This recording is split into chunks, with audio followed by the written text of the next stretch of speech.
The dinner table stretches long and solemn under the dim glow of a hanging lamp. Half-eaten plates of kimchi and rice sit untouched, their steam long faded. The father, rigid at the head of the table, stares at his clenched hands. The mother's eyes dart to the clock, then away. Their teenage child pushes a single grain of rice with their chopsticks, the silence heavier than the fermented smell of doenjang jjigae. No one dares to speak first. The mother's voice cracks the silence like a dropped spoon. "How was school?" she asks, her fingers tracing the edge of her bowl. The child's chopsticks freeze mid-air. Under the table, their fists tighten around a crumpled exam paper. A fork clatters too loud, and the father's jaw twitches. The mother's smile wavers, her question hanging like the scent of burning garlic from the kitchen. "Enough small talk," the father snaps, crumpling his napkin. His voice is steel wrapped in silk. "We're a family, not strangers." The mother flinches but keeps her smile, her knuckles white around her spoon. The child shrinks into their chair, their untouched galbi tang cooling.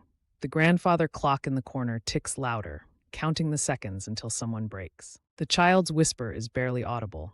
"I failed." A tear splashes into their bibimbap, blending with the gochujang. The father's chopsticks halt mid-bite. The mother's hand hovers, then retreats. Outside, a cicada's drone mirrors the static in the air. The exam paper, now smoothed on the table, bears a red mark too bright against the muted tones of dinner. "After all we've sacrificed," the father barks, his finger jabbing at the air. The child's shoulders curl inward like wilted sesame leaves. The mother twists her wedding ring, her mouth opening and closing silently.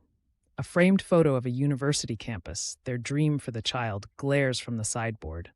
The banchan dishes sit forgotten, their colors dulled by the weight in the room.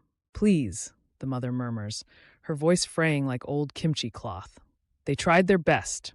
The father scoffs, turning his chair with a screech. The child's tears fall freely now, salting the japchae.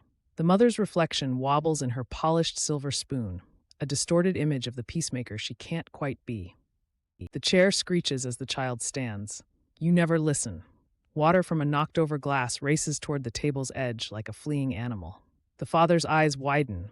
This defiance is new. The mother gasps, her napkin pressed to her lips. For a heartbeat, the only sound is the water dripping onto the aged oak floor, each drop a ticking bomb.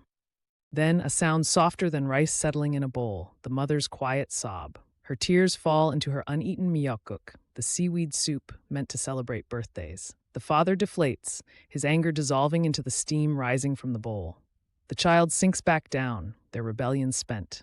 The grandfather clock chimes once, marking not time, but a before and after. When the father speaks again, his voice is gruff but cracked. "I just wanted more for you." His thumb brushes the child's exam paper, smudging the red ink like a fading bruise.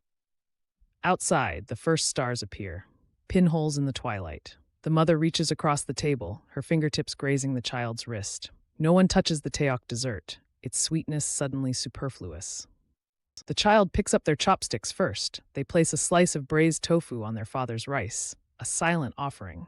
The mother exhales, her smile real this time. The overhead light flickers, then steadies, casting the table in gold. There are no grand apologies, only the quiet crunch of gakdugi radish kimchi and the unspoken promise. Tomorrow, they'll try again.